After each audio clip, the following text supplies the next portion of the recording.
coast to coast, it's your hosts, the Lombardi Leap and Mersey FB. This is Beyond the Frozen Tundra.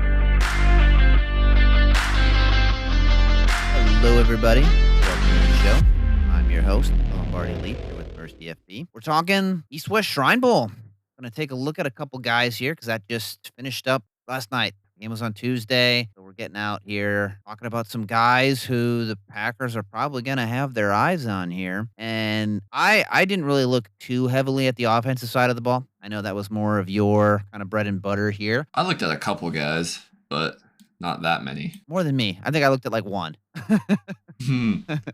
Like one and like a couple of years I'm like familiar with, but definitely one guy really stood out to me. But I'll let you kind of talk about the two QBs here because obviously Malik Willis, he is going to be getting a lot of money from probably Miami. And that leaves us with a backup quarterback opening potentially because you just have Ritter and Kyle McCord, right? Yes. Ideally, you would like to draft an extra body in there. And so part of what I was looking for at the Shrine Bowl was someone who I think could step in and be a backup, like where if you have to have him play 4 games, he keeps you competitive in those games and get to win and hopefully 2 of them. And so those 2 guys for me throughout the week of practice and the game led me to be Kyron Jones, the quarterback from Virginia Tech. He measured in at 6 foot 5'8", 233 pounds. He has 9 and 5'8" inch hands. The wingspan and arm measurements don't really matter, but the hand size is a little small.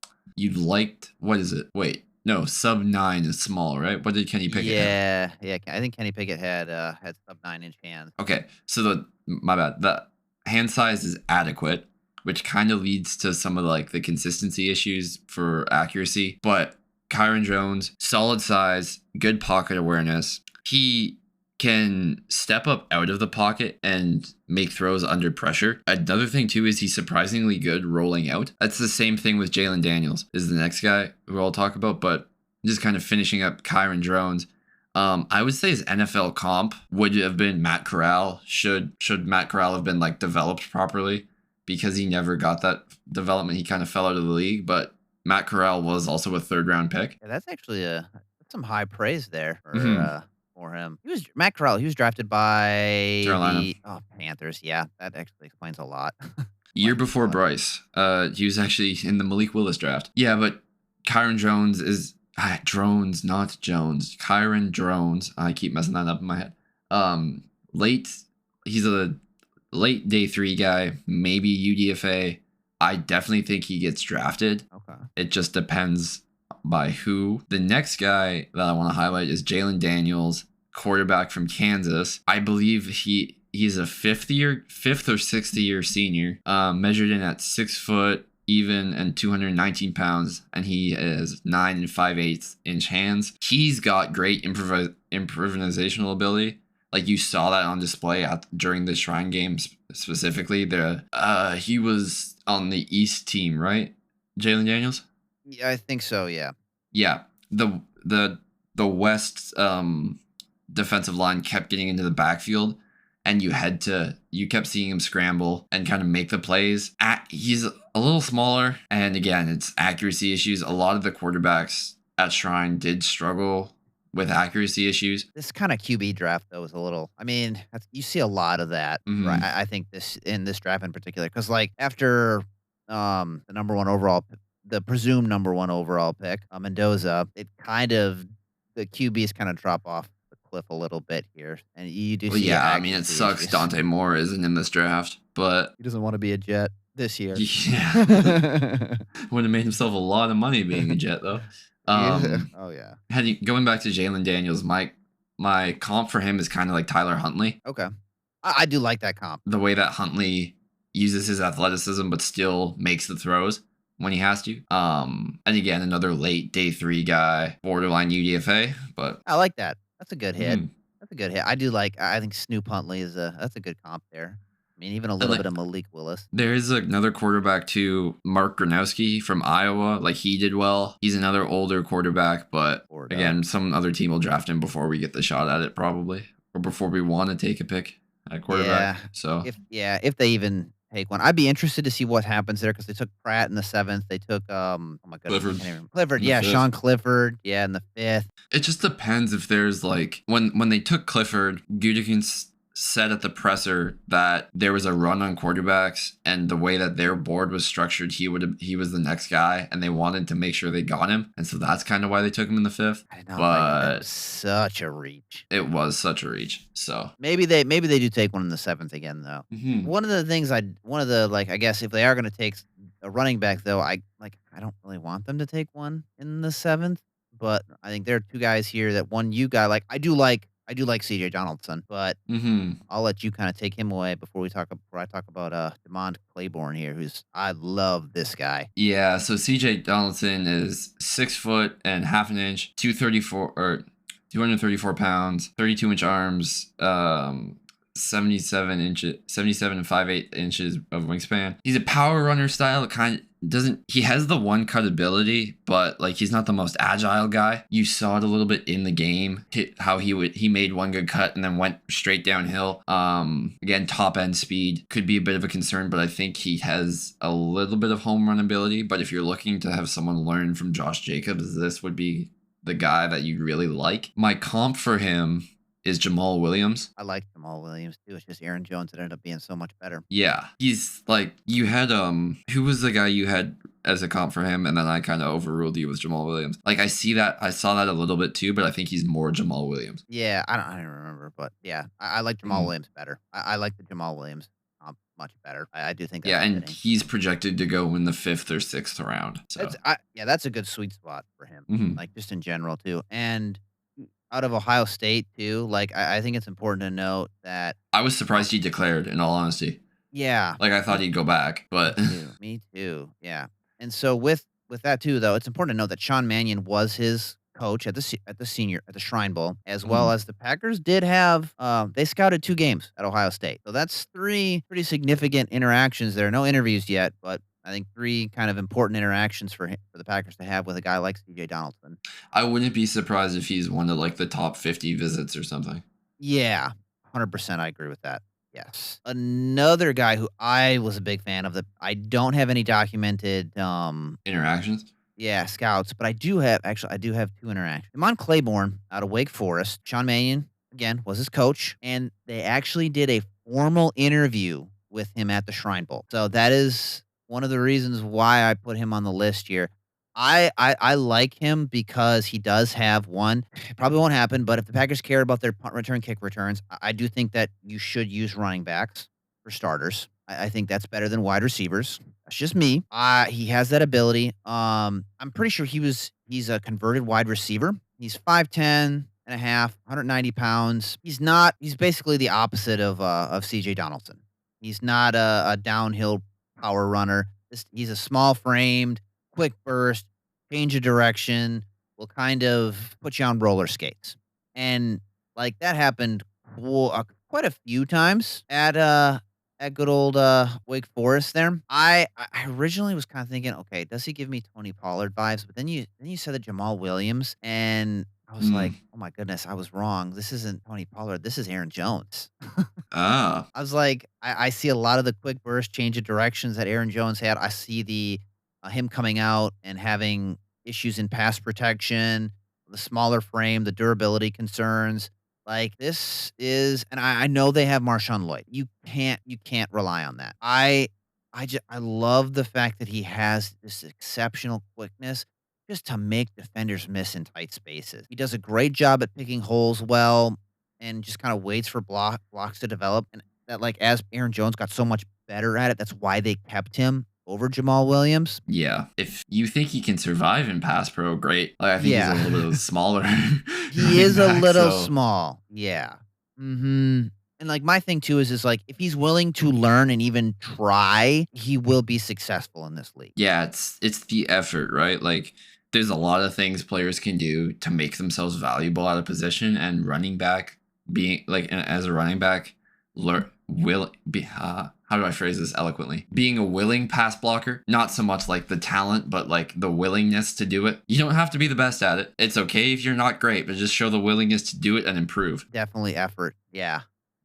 I also think he has like special teams value, Claiborne too. I would say like I think he could be a returner. Yes, yeah, yeah. He has. He did that in college. Yeah, he does have punt return, Mm. kick return ability, which is why I'm like, if the Packers want to take their special team seriously here, I think Damon Claiborne kind of fills two needs specifically. It gives you Marshawn Lloyd insurance as well as like I do like him back on punt returns and kick returns as well. I think he does have that ability. I kind of see him as like a 5th round pick. It he did pretty well at the Shrine Bowl here. But I still think like a 5th round grade is really kind of his zone here, and that's really where I see the if the Packers are going to take a running back, that's kind of the area where I think they would take one. Mm-hmm. And I know that we talked about running backs here. You have a couple of wide receivers, and one of them's a favorite of mine. You know, being from Georgia. He's a favorite of mine. He's a favorite of mine too. We're both Georgia fans here, but not only are they wide receivers, I think they can give you some things in special teams as well. Both of these guys. I'll start with Dylan Bell, the Georgia boy. Measures in at 6 foot, 6 foot even and 1/8, 212 pounds. That's pretty much what matters. Oh, he's got a 76-inch wingspan, so he's got good catch radius, which is what surprisingly he shined with at Shrine Bowl was the contested catches and like the physicality at the catch point. Having watched him all college season, I think also he can be a great gadget player at the next level. His separation could improve. Like that's the one thing he kind of struggles with is separation. But man, I would comp him to like a Deebo Samuel, Cordell Patterson hybrid if just like not as fast as either of those two guys, but he still has like the special teams value, which I think could shoot him up some draft boards. Yeah, I could see that. Like, because he can get down the field. Yeah, right? he can. Especially as like a special teams gunner too, as well. Like I just would having use him more that as a ability. punt returner. Again, we could use that. He would be a punt returner to me, and I guess he could be a gunner as well, just like a special teamer. So you got the punter. What about the kick returner? Oh well, just you wait. This guy could also be a punt returner too. He's like, I'm pretty sure he was a first team All Big Ten kick returner and punt returner. Really? Man by the name of Caden Weegen. The T is silent in that, surprisingly. He's a little on the shorter side. He's 5 foot 8.5 inches, 195 pounds, 72-inch wingspan. But he is quick and he's got great return ability. In the bowl game against Vandy, I believe he returned a punt for a touchdown. I know he did one in October versus Scored a 100-yard kickoff return touchdown in the first quarter of the 2024 Music City Bowl against Missouri. Had another 85-yard punt return TD versus Northwestern. So this is a good returner. And The before size is kind of a limiting factor in how well you would use him like outside of special teams. I would use him more as a slot wide receiver, which led to my comp of Danny Amendola. honestly, like I didn't even like look at your comp, and I was just thinking as you're talking about him in my mind, I'm like, man, this sounds like a Patriot. This sounds like a Patriots wide receiver. I was gonna say Edelman, but like Edelman is like 5 times the receiver that Caden Weegen is. Danny Amendola is not a bad comp for him. I was like, this is definitely a Patriots wide receiver. So that means if the Packers can get him, it'd be a great special teamer. Mm-hmm. Like I like that. I do like that Danny Amendola comp, and like I know the Packers don't necessarily value special teams. Like it would be interesting to see. I think now is the time to start, especially if you can draft like this quality of a returner. Yeah, well, and that too. And you just saw Kyle Shanahan and Sean McVay basically lose because of special teams too. Yes. Like they're the worst special teams in the league. Like be different. Come on, guys. Well, besides wide receivers here, again, I'm not gonna lie to you. I've only looked at really like low end, a couple of tight ends. You have some guys here who I really like, who I'm a little bit familiar with, especially the one out of Notre Dame. But I'll let you take it away on the tight ends too. So my first tight end excelled in practice this week and in the game. Bowers Sharp, tight end LSU, measured in at 6 feet 4 and an 1/8 inch, 251 pounds, 76 and 3/8 wingspan or 3/8-inch wingspan. I'm so not used to this measurement system. Holy! You go to metrics, going from metric to imperial, throwing you off a little bit. A little bit. He's a good red zone threat. He makes good catches, even though he's a little bit more of a blocker than a receiving tight end. He wasn't featured that much in LSU's offense this year, but that's because LSU's offense took a huge step back because they had like a monkey banging cymbals as a head coach. You know that meme where it's just Oh yeah. like Brian Kelly was not a good head coach, and that kind of led to the whole offense regressing, including that like their quarterback was dealing with abdominal tears throughout the year.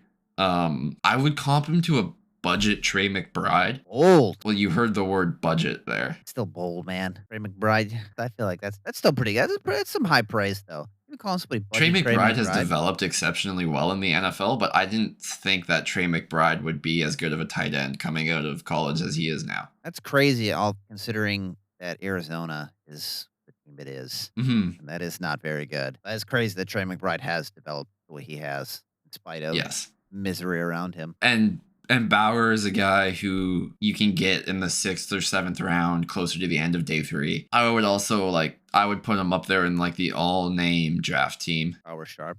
Sharp, yeah, pretty sick name to me. That is solid. Yeah. My next guy is a tight end out of Tennessee, Miles Kitselman. He measures in at 6'5", 255. Very big bodied tight end, great play strength as a blocker. His routes need improvement, except like you would throw, when you throw it to him in the flat, I think he's great. Oh. That's the part of his game where I think he excels. Anything kind of down the seam or down where he has to run a more nuanced route is a little challenging for him. What else? Again, like a great blocker. Do you think that's developable though? Like, do you think he has the ability to kind of pick it up? I for sure, I think he has the ability to learn like route running. Like DK Metcalf was a receiver who kind of struggled with that. He figured it out. True. It just takes a good coach to say, here's how we run routes here, and then he kind of learns how to do it. My comp for him would be Pat Frymuth. I was gonna say too. I do like our tight end coach, Josh Dunn. Like I think he's a really good tight end coach. Mm-hmm. Yeah, Pat Frymuth. I like that comp too. You're on point with these. And again, he's another like day 3 guy that we could draft, which is kind of what I do see for like the tight end, unless they completely shock the world. But I do like this next tight end that you brought up out of Notre Dame. I've heard him talked about quite a bit. Eli Raridon. Yeah, like I am a big fan of him. I do like your comp there, but I won't spoil it. That's pretty funny.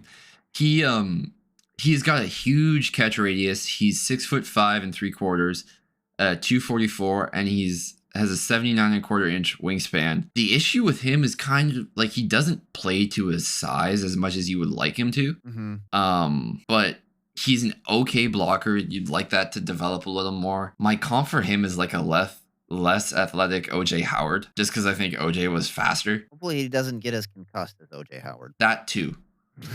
I like that. I was kind of thinking about that. Like I like Eli Raridon. I think there's a lot there. He's going to go earlier than the other 2 guys, though. Yeah. Like, he'll go in the 4th or 5th. Yeah, I definitely agree with that. So that could be a surprise thing that the Packers do. Like, if, like, let's say a running back's not there, they could go swap tight end. Tight end. Yeah. Because they like to do some of the similar stuff there. To kind of wrap it up here today, we got to hit the trenches, with the offensive line. It's kind of big here. And this is going to be a debate of how many offensive linemen do they take? Do they take 1? Do they take 2? We have 8 picks, right? Yes. Yeah, 8 picks. Barring a trade back, this gets difficult because 5 picks are solely for defense. Yeah. In our opinion. Yes. And then you have other positions of need. So. Yeah, it does get a little messy here. Like, we know you have to dedicate 1 to a center, 100% here. And like, we'll talk about, do you just want to talk about the center first? Because you and I both love him. Yeah, let's start with the center for sure. Like Brian Parker. Because then I can talk about the other 2 guys, like, or my other 2, like, kind of quickly to wrap it up. Brian Parker, man. I've watched him at Duke. Like, I'm a Duke basketball fan, but I still dabble in Duke football, like here and there. And I've watched a lot of Brian Parker. I loved him last year. And took reps exclusively at center during the Shrine Bowl. Yeah. So he was a tackle. He knew immediately he was coming to play guard/center. Like, he knew that immediately. Like, he knew that's where he's going. He has no issues with it. And he has performed, I thought, extremely well. Like, I honestly think some people will say the center out of Iowa is one of Logan Jones. I think that's his name. Logan. I think it is Logan Jones. I think it's I'll Logan double Jones. check for this for you right now. But they say he's one of the best centers because who's the center out of Auburn tore his ACL? Connor Lew. Unfortunately, Connor Lew tore his ACL. I think Brian Parker Yeah, Logan is Jones. yeah, Logan Jones. Yeah, Logan Jones. I think Logan Jones is probably 1A, Brian Parker is 1B, and if that guy hadn't tore his ACL, like, You he'd like be him that much over people like Slaughter and Coogan? oh, easily. Yes. I mean, Jake Wow. Slaughter, I'm not a fan of Jake Slaughter. I think Jake Slaughter's like a 7th round pick. That's just Oh my wow. opinion. Yeah, I'm not high on Jake Slaughter. I'm way higher on Brian Parker. I think Brian Parker I think he's like the perfect size for a center. And the reason is I'm so high on Brian Parker is because I think that he is Corey Linsley reincarnated at this point. Really? Yes. I Wow. see a lot of similar movements, a lot of similar styles there, and he is a very, very intelligent player. Like, just 100%, and that's how he won. Like, he won a lot on technique because there are some agility limitations there, especially for tackle, but he would beat guys simply because of how intelligent he was and how good of a technician he was. So that's honestly why I'm very, very high Kind of on like him. the requirement to play at Duke. Yeah, exactly. To be Yeah. smart. Gotta be on the all academic team, 100%. So I really like him. I get Corey Linsley vibes. I would be No Graham Barton vibes from you for this? not this year, not this year. No Graham Barton vibes. But like I wanted Graham Barton last year, so this would make 2 up years for ago. already. Oh my goodness, 2 years ago. Yeah, I wanted Graham Barton 2 years ago, I should say. But Brian Parker would patch that hole in my heart. But there are a couple other guys too that I do like. Like I do like Coogan. I just don't think he has as much of he doesn't get to the second level as well as you'd like him to see. I think Brian Parker has that ability to get to that second level better. But overall, like if I have to choose between Coogan and Brian Parker, I'm going Brian Parker 7 days a week and twice on Sunday. Okay. And you have 2 guys here specifically. Do you want to go to Lay first? And then I'll wrap up because I felt like I Yeah. was just talking for like half the episode. So Yeah, get I'll your talk chance about in. I like Tristan Lay was kind of a bit of a sleeper guy for me. When it comes to like him, he is kind of a swing tackle. He could swing into guard because he's about 310. Like he kind of fits that lighter tackle weight that the Packers like. You see that in Jordan Morgan. You see it in Zach Tom. I do think he can come in and immediately play swing tackle. He does need some footwork polish. I do think he kind of reminds me a bit of a Taylor Lewin in Tennessee. Packers did spend a lot of time at Clemson, and I mean a lot of time. Like when I was Yeah, they putting did. It was like 4 games, right? yes, like when I was putting together the list of like all the offensive linemen, Tristan Lay was the first name I put on there. They went Clemson for 4 games, and he was interviewed at the Shrine Bowl. So Hmm. I do think there's a lot of interest there for the Packers. He has good measurables. He has good length. I think he's pretty good at run and pass combo, but like the reason he's gonna fall is because that footwork is pretty inconsistent, and that did show at the Shrine Bowl. I think his peak ceiling is round 4, like as his height, just because of where his footwork's at. I Would wouldn't. need a really good O line coach, is what you're saying. Yeah, so do we. Knock on wood, So we get it one. would not be Luke Butkus. Yeah, I have hope. I still have hope yet.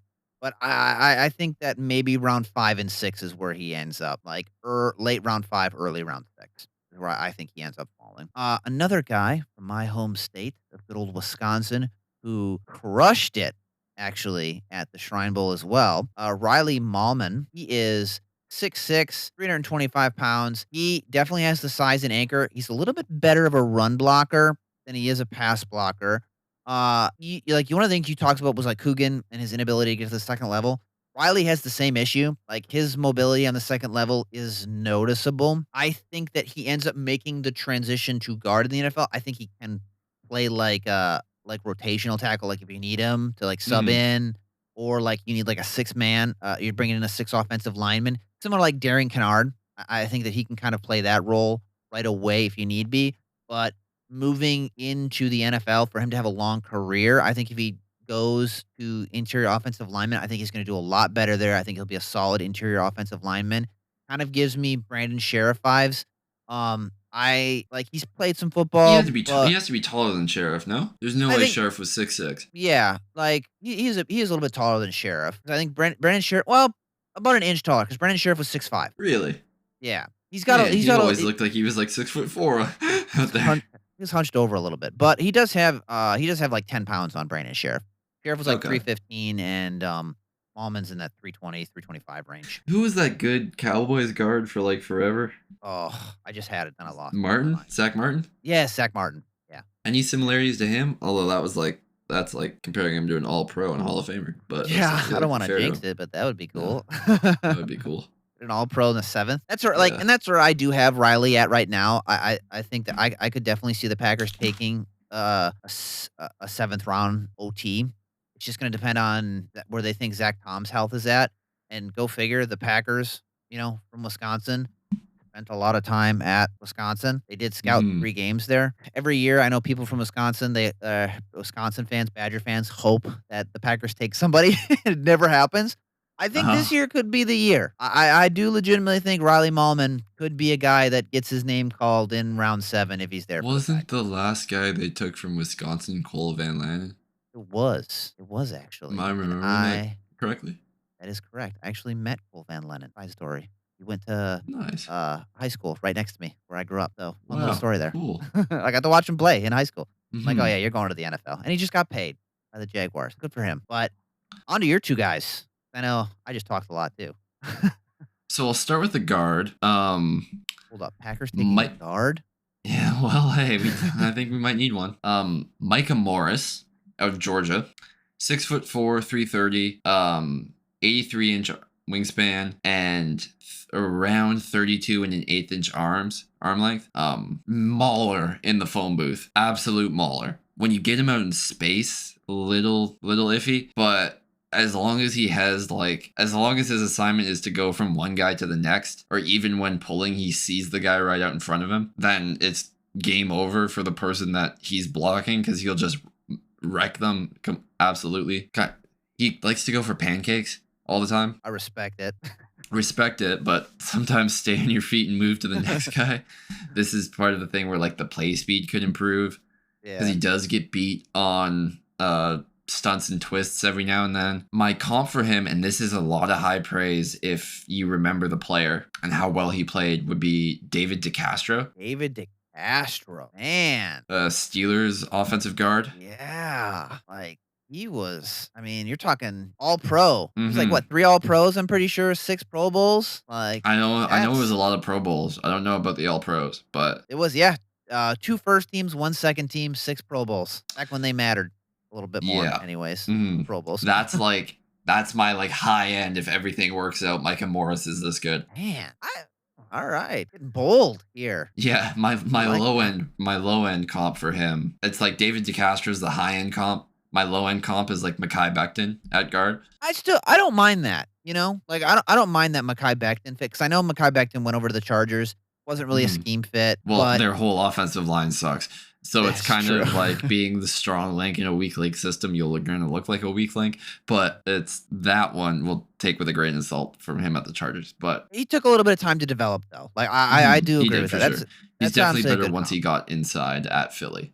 So Yeah, that's honestly really good, really good. High end David DeCastro, low end Mekhi Becton, which I still think is pretty good. my last guy to highlight here, Nolan. I actually don't know the pronunciation for the last name. I'm gonna say it like how I think it is. Nolan it's Rucci. Rucci, yeah. It's Rucci. I'm pretty sure. Okay. Yeah. Okay. Offensive tackle from Penn State. He's 6'8" and 1/8, 310 pounds, 82-inch wingspan, 40-inch and 7/8 arms. That's crazy. That is Great length. The issue with him, I think, is he's got the potential there. The way he plays with his weight is a little inconsistent when he moves. He either gets two out in front of him or 2 out behind him, and he kind of gets like bowled through. But he did very well on 1-on-1s during practice this week, a good sign. which is a good sign. Like, I don't know if he allowed like a simulated pressure or sack in 1-on-1s. And I feel like 1-on-1s are a little bit harder. It's harder for the offensive lineman for sure. Yeah. My Definitely. NFL comp for him would be Luke Gadecki if he played at left tackle. I can see that. Because Luke Gadecki is a right tackle. Nolan Yeah. Ritchie's a left, primarily. Yeah. So, I can see that coming in. And like obviously like the Packers love their SEC players. Like they do, And it wouldn't shock me too. Where do you see him going? I think he's firmly in like the 5th round. possibly the 4th. Depends on if teams really like his traits and they're like, we can like teach him how to play with his weight properly. Yeah, I like that. So I do like that. Like, there's definitely I could even see like a little bit Taylor Decker in there too yeah. with him. hmm Just he can win with consistency if he needs to. Like, he would be a nice swing tackle pickup because that's one of the things they do need is a guy who can play either left or right tackle. I do see that with him. I think that is a possibility here. It's just, man, I hope somebody like we need more picks. I just thought of another comp from Micah Morris live on air. Hit me. Lane Taylor. Yeah, yeah. He's destined for greatness. That's what that means. You heard it here first, Yeah. folks. Micah Morris is going to be an All-Pro. It's guaranteed. We're speaking this into existence. I do also have like an honorable mention offensive lineman. Do you know? Fa'alili Fa'amo from Oh Wake. yeah, He did really well. yes he did. Yeah, So like oh man, like just like I watched him too. Like that's like Zach Tom vibes, just kind of all Mhm. over again. And it's not just because of where he's from, but because of how he plays. Like, and the fact he he's a had- right tackle as well. yeah, the fact that he's a right tackle. Oh, like he's just played. He's definitely his stock has gone up, and like I feel like he's gonna go a lot higher than people realize he's gonna go. Like that's just my opinion on the thing. And there is some quality talent in the O line. It's just there's not a lot of top end OT talent this year. It's more of developmental guys, some swing tackle guys who probably start at tackle but end up at guard, kind of a thing. But all in all, I think there are some pieces here that the Packers are going to have to add. Like, how many pieces they add on offense? You and I both said probably like what 5 of their picks are going to go to defense. 5 out of their 8 picks. 5, yeah. Like either 2 defensive tackles and 3 cornerbacks, or 3 defensive tackles and 2 cornerbacks. Or, and then I you mean- also would like to get like a linebacker, a running back, a center, a tight end. So I could see a trade back for sure too. If But these abilities there. And speaking of those next 5 picks, we will talk about that on the next episode here because we want to save the best for last in this instance. Yeah. 'Cause there's a lot of good guys that you and I could go on for like another hour and a half that just showed up. we at- don't want to have the world's longest show ever. Yeah, So- exactly. We could go on because there's just a lot. Like, there's a lot of defensive tackles. There's a lot of cornerbacks that are performing well at the Shrine Bowl, and some of them are going to the Mhm. Senior Bowl now too. That I think that we're going to take a look at here, go in more depth, and then we'll do the same thing for the Senior Bowl because by the time we get done with these episodes, the Senior Bowl will have been all wrapped up, and that's where the Packers love to pull people from, especially as well. So we definitely got a lot to talk about here in the next couple of weeks before things die down, at least. But looking forward to that next episode. Again, we'll talk about defense, defensive line, cornerbacks. Maybe if somebody likes a linebacker or 2, like we'll throw that in there. Or even I think that we even have a special teamer lined up. Spoiler We alert. do have a special teamer lined up. I was like, who was it? And I was like, oh yeah, that was my pick. Special team. So, I'm yeah, familiar with him. That I've seen was him. me. Mhm. I'm in Florida, so I'm quite familiar with him. But yeah, so come back next episode. Till next time. That's all.